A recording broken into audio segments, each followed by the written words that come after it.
Salam. Bu dərsdə isim haqqında danışacağıq. Mövzumuz noundur. Bu dərsdə isimlərin morfoloji xüsusiyyətlərin bu videoda çəkib təqdim edəcəm. Morphological composition of nouns, isimlərin morfoloji quruluşu. Azərbaycan dilində də bildiyimiz kimi isimlər sadə, düzəltmə və mürəkkəb olaraq üç cür olur quruluşuna görə. İngilis dilində də bu cürdür. Simple nouns, sadə isimlər, derivative nouns, düzəltmə isimlər, compound nouns, mürəkkəb isimlər. İlk öncə başlayaq sadə isimlərdən. Sadə isimlər də sadə isimlər Azərbaycan dilində olduğu kimi kökdən ibarət olan və söz dəyişdirilməyən şəkilçi qəbul edən sözlərdir. Yəni Azərbaycan dilindən bu cür bilirik. Yalnız kökdən ibarət olur. Bunlara misal olaraq görə bilərik: chair sözün, table sözün, room sözün, map, fish, work və s. Yəqin ki, çoxlu bu cür sadə sözlər bilirik. Sadə isimlər morfoloji baxımdan dəyişdirilməmiş kök halında işlənən sözlərdir. Yəni bu sözlər nə prefiks, nə də sufiks qəbul etməyən isimlərdir. Prefiks sözün önünə artırılan şəkilçilərdir. Sufiks isə Azərbaycan dilində olan yəni leksik şəkilçilərdir ki, sözün sonuna artırılır. Düzəltmə isimlər isə sözün sonuna və yaxud da önünə artıranda prefiks, sonuna artıranda sufiks qəbul edən isimlərdir. Məsələn, burada sözün kökünə baxaq. Read oxumaqdır, feildir. Buna şəkilçisi artırılıb, olub reader, oxucu, oxuyan. Yəni feildən isim düzəldilib. Məsələn, sail dənizə açılmaq, avar çəkmək, sailor dənizçi. Bu sözlərə şəkilçi artırılaraq yəni feildən isim olub. Burada da məsələn başqa sözlər görə bilərik.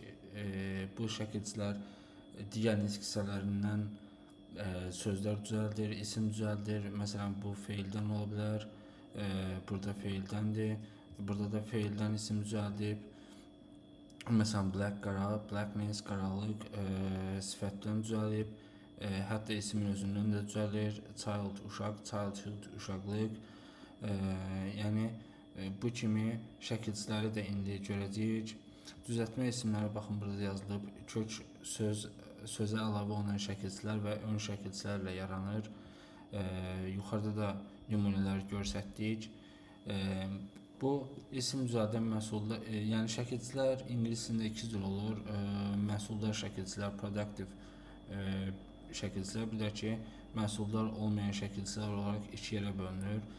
Məhsuldar şəkilçilər odur ki, yəni bu şəkilçilərdən daha çox sözlər yaranır. Yeni sözlərin yaranmasında bu şəkilçilər daha çox istifadə olunur. Məhsuldar olmayan şəkilçilərdənsə yəni çox söz yaranmır, məhdud sayda olur bunlar. Məhsuldarlara baxaq ilk öncə. Məsələn, burada er var.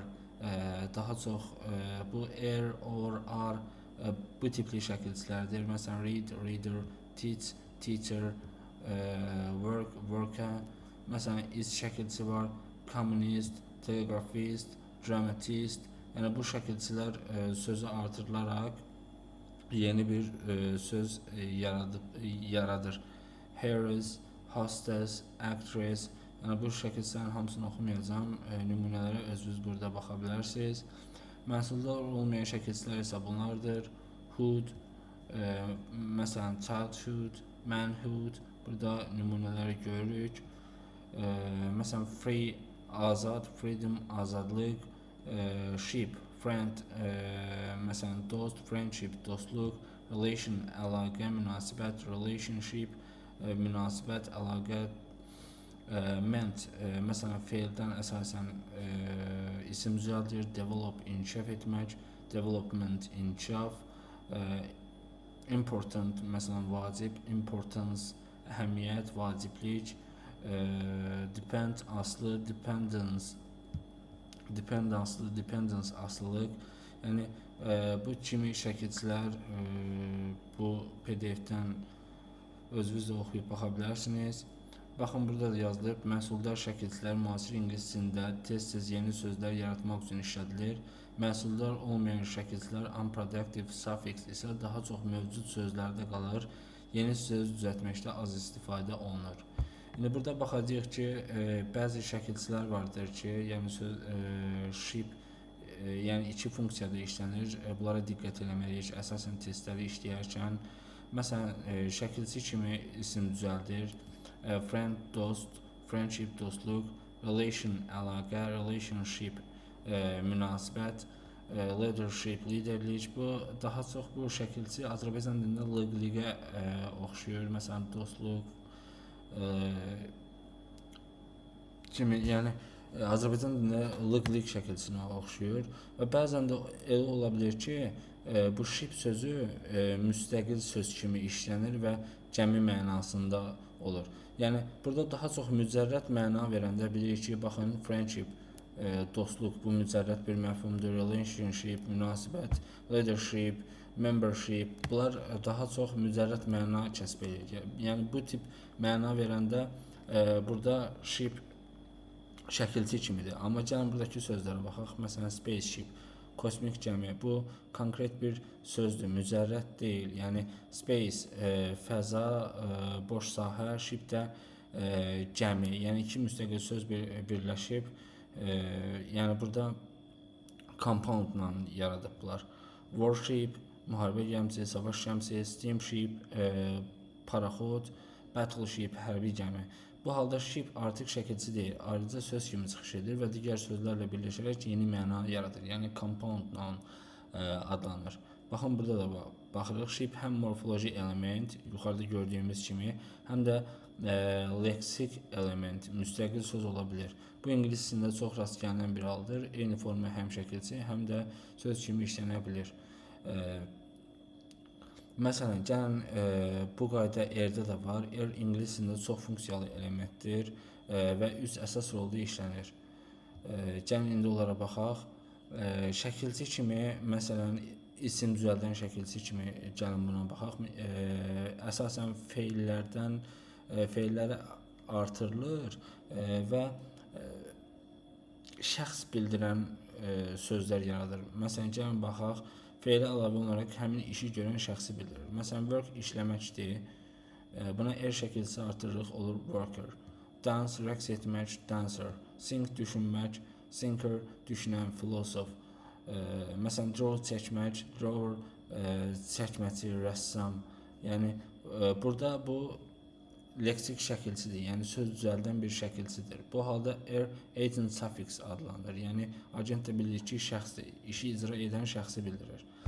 Daha sonra biz bu R-i sifət mövzusunu keçəndə bu yəqin ki, sizə daha aydın olacaq. Biz bildik ki, sifətlərin müqayisə dərəcəsini düzəltmək üçün sifətlərin sonuna R şəkilçisi artırırıq və bu da daha mənasını verir. Baxın, sifət və zərflərin comparative degree formasını yaradır. Comparative biz bilirik ki, sifətin müqayisə dərəcəsidir və təkhezalı sözlərə biz R şəkilçisi artıraraq onun müqayisə dərəcəsini yaradırıq. Məsələn, small balacadır, smaller daha kiçik, large böyük, geniş, larger daha geniş. Yəni bunlar isim düzəldən bunlara diqqət edin ki, məsələn, əsasən sifətlərə artırılanda R şəkilçisi bu yəni isim düzəldən şəkilçisi deyil burada. Biz bunlara test edərkən diqqət etməliyik ki, səhvlərə də yol verməyək. Yəni daha mənasını verir burada. Baxın, burada R artıq qrammatik funksiya daşıyır. Yəni biz bilirik ki, sözün leksik funksiyası var, bir də qrammatik funksiyası var. Leksik yəni yeni bir söz yaradır, qrammatik sadəcə onun formasını dəyişir. Azərbaycan dilində də biz bunu bilirik. Daha sonra sadə sözlərin tərkib hissəsi kimi də R çıxış eləyə bilər. Bəzi sözlərdə R şəkilçi deyil, sadəcə kökün bir hissəsidir. Məsələn, father sözünə baxaq. Görürük ki, burada R ilə bitib, amma fəz sözü yoxdur, yəni belə bir söz yoxdur. Bu sadəcə kökdən ibarət olan sözdür. Ona görə də biz bunu derivative noun kimi bu sözü biz götürə bilmərik. Məsələn, butter sözün biz götürə bilmərik. İndi deyə bilərsiniz ki, yox deməyəsiniz, yəni burada sadə bir sözdür. Butter deyincə, təhlükə, tower, güllə, number, nömrə, matter, məsələ, member, üz, winter, qış. Yəni wind sözü yoxdur. Ona görə yəni bu bir kökdən ibarət sözdür. Yəni bu bunun tərkibində olan bir sözdür. Ona görə biz bunu da simple noun kimi götürürük. Derivative noun bu tip sözləri götürmürük. Bu sözləri şəkilsi funksiyası daşımır. Sadəcə tarixi etimologiyadan gələn, yəni sözün yarandığı necə yaranıbsa o formadadır. Yəni bu şəkilsi formasında deyil. Daha sonra ing ingiliscəsində bir neçə fərqli funksiyada işlənir və onları düzgün ayırd etmək vacibdir. Gəlin indi baxaq. Ing isim düzəldən şəkilsi, yəni feillərə artırılır. Feildən isim düzəlir. Begin başlamaqdır, beginning başlanğıcdır. Build tikməkdir, building binadır. Paint məsələn boyamaqdır, painting rəsmdir. Yəni feildən isim düzəldir, hərəkəti və ya nəticəni bildirir. Daha sonra sifət düzəldən şəkilsi də ola bilər bu. Buna da diqqət etməliyik. Bu tip sözlərdə feili sifətə çevirir. Interest maraqlanmaqdır, interesting maraqlıdır. Boring, bore sıxmaqdır, boring sıxıcı, darıxdırıcı. Surprise təəccüblənmək, surprising təəccüblü. Excite həyəcanlanmaq, exciting həyəcanlı. Məsələn tire yormaq, tiring yorucu. Yəni bu sözləri biraz əzbərləsəniz buradakıları məncə daha yaxşı olar. Çünki bu yəni necə deyim, sadə sifətlər, düzəltmə sifətlər deyil, isimlər deyil bunlar. Yəni biz bunları düzəltmə isim kimi götürmürük. Yəni ing burada gördük ki, feildən isim düzəltdi, burada gördük ki, feildən sifət düzəltdi. Daha sonra biz ing-ni davam edici zaman formasında da görə bilərik. Biz bilirik ki, şəxs üstəgəl be feili, yəni am, is, are, üstəgəl feil və ona ing artırırıq və bu zaman bu davam edici zamanın qurmaq üçün istifadə olunur. Məsələn deyirəm ki, the girl is playing, qız oynayır. Is playing, yəni biz burada be feilini gördüksə, daha sonra ing-ni gördüksə, bu da düzəltmə isim sayılmır. Məsələn he is going, o gedir. Bir feilini gördüm. Daha sonra ondan sonra feildə ing-ni gördümsə, bu da davam edici zamandır. Yəni isim deyil. Hal-hazırda və keçmişdə davam edən hərəkətləri bildirmək üçün istifadə olunur. Yəni burada siz is görmürsünüz. Ola bilər ki, are playing, was playing, were playing, will be playing. Yəni o tipli sözlər görə bilərsiniz. Bu davam edici zaman formasını düzəltmək üçün istifadə olunur və bir də ing sadə sözün tərkib hissəsi kimi, yəni bayaqları necə erdə, məsələn brother, soldier sözləri burada dedik ya, yəni sözün tərkibindədir bu. Yeni söz yaratmayıb, sadə sözdür və bu erdə eyni qaydada çıxış eləyə bilir. Məsələn evening, axşam sözü ing ilə bitib, amma burada sözün kökü elə eveningin özüdür. Yəni even sözü yoxdur. Ceiling, məsələn tavan, burada ing ilə sözün kökündədir. Birbaşa bu sözdür. Yəqin ki, bura qədər aydın olur. Məsələn, y şəkilsinin funksiyaları. İsim düzəldən şəkilsi kimi də ola bilər, sifət düzəldən şəkilsi də ola bilər.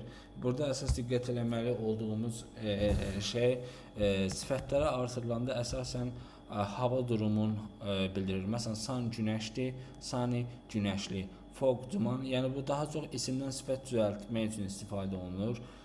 Sifətdə fog duman, foggy dumanlı, rain yağış, rainy yağışlı. Baxın, əşyaların və hadisələrin xüsusiyyətlərini bildirir. Adətən hava haqqında sözləri artırılır. Yəni y şəkilsini biz harda gördüksə biz bunu isim şəkilsiz kimi götürmürük. Yəni burada gördük ki, hava durumuna aid olan sözlərə artırılanda onda biz bunu sifət kimi götürürük.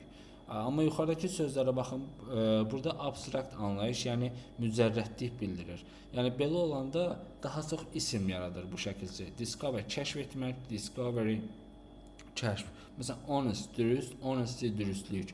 Difficult, çətin, difficulty, çətinlik. Yəni biz görürük ki, Bunlar mücərrəd mənalı sözlərdir. Yəqin ki, bura aydın oldu. Hava haqqında sözləri artırılanda why olur sifət, amma mücərrəd məna bildirəndə əsasən olur nə isim düzəldən şəkilçi. Bir də burada diqqət eləyək men şəkilçisinə. Həm məhsuldar şəkilçi kimi işlənir, yəni əsasən yeni söz çox yaradır. Baxaq burada develop, inkişaf etmək, development, inkişaf, agree, razılaşmaq, agreement, razılıq. Həm sadə sözlərin tərkibi hissəsi ola bilər. Baxın, yəni nə deməkdir bu? Sadə sözlərin tərkib hissəsi o deməkdir ki, yəni bu sadə sözdür. Burada moment, məsələn sözün görürük ya, burada ment ayrıca bir şəkilçi deyil. Mo deyə bir söz yoxdur. Ona görə biz bunu bir götürürük. Moment. Məsələn, sə sözü yoxdur da, cement, parliament, document, element. Yəni bu kimi şeylərə diqqət edək ki, test yazarkən bunları səhv etməyək. Yəni onsuz bunu məsələn şəkilçi kimi özünüz götürmək istəyirsiniz də. Docu sözü yoxdur axı. Yəni bu sadəcə sadə bir sözdür. Element. Bu fərqi anlamaq üçün sözün kökünə və mənasına baxmaq lazımdır. Bayaq dediyim kimi. Məsələn bunu şəkilçi kimi götürdüm, tutam ki, deyirəm ki, derivative noundur. Amma ele söz yoxdur axı. Yəni bu şeylərə diqqət eləmək lazımdır. Baxırıq mürəkkəb isimlərə. Mürəkkəb isimlər iki və ya daha çox kökdən düzəlir. İki və ya daha çox kökdən düzəlir. Azərbaycan dilində bunu bilirik. Mürəkkəb isimlər adlanır compound nouns. Və bir də bunların çalışın elə ingilis dilində öyrənən adların ki, çünki testləri görərkən sadə isimlər yazmayacaqlar, düzəltmə ismi yazmayacaqlar, yazacaqlar simple nouns, derivative nouns, compound nouns. Yəni siz test edərkən bunları görəsiniz. Ona görə bunları əzbər bilmək lazımdır. Daha sonra harda qalmışdıq? Bir dəqiqə. Mürəkkəb isimlər compound nouns. İki və ya daha çox kökdən düzəlir. Yəni iki müstəqil və ya daha artıq müstəqil söz birləşir, yeni bir mürəkkəb söz yaradır. Mürəkkəb sözün mənası çox vaxt onun tərkib hissəsinin mənasından fərqlənir. Yəni bu nə deməkdir? Baxın, apple alma deməkdir, tree ağac deməkdir. İki müstəqil söz birləşib alma ağacını yaradır. Yəni black məsələn qara bird quş, black bird qaranquş. İki ayrı söz mənasını itirir, qismən itirir, yeni bir söz yaradır.